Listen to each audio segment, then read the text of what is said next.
સુરતના કોસંબામાં જપ્ત કરાયેલા વાહનોમાં આગ. પોલીસે ગુનામાં જપ્ત કરેલા વાહનોમાં આગ લાગી. જપ્ત 4 કાર આગની ઝપેટમાં આવી ગઈ. ફાયર વિભાગે આગ ઉપર કાબુ મેળવ્યો, પરંતુ ત્યાં સુધીમાં 3 થી 4 જેટલી કાર આગમાં હોમાઈ ગઈ હતી. દ્રશ્યમાં જોઈ શકાય છે સુરતના કોસંબામાં જે જપ્ત કરાયેલા વાહનો હતા તેમાં આગ લાગી હતી. આગ લાગતા જ ફાયર વિભાગની ટીમને જાણ કરવામાં આવી. ફાયર વિભાગની ટીમ ઘટના સ્થળ પર પહોંચી હતી, આગને કાબૂમાં લીધી હતી. કોસંબામાં જપ્ત કરાયેલા વાહનોમાં આગ લાગી હતી. 4 કાર આગની ઝપેટમાં આવી ગઈ હતી. અમદાવાદના જીવરાજ પાર્કની જ્ઞાનદા સોસાયટીનો અગ્નિકાંડ, જેમાં અમદાવાદ મહાનગરપાલિકાએ ઝોન એસ્ટેટ અધિકારી રાજેશ જીવાણીને નોટિસ ફટકારી.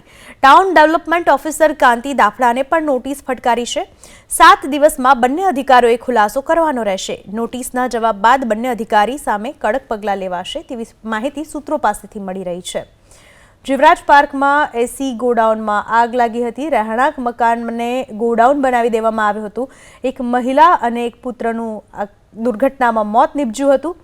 હવે તપાસ કરવામાં આવી રહી છે અને જવાબદાર 2 અધિકારીઓને શોકોઝ નોટિસ પાઠવવામાં આવી છે અને શોકોઝ નોટિસ પાઠવતા 7 દિવસમાં તેમણે જવાબ રજૂ કરવાનો રહેશે.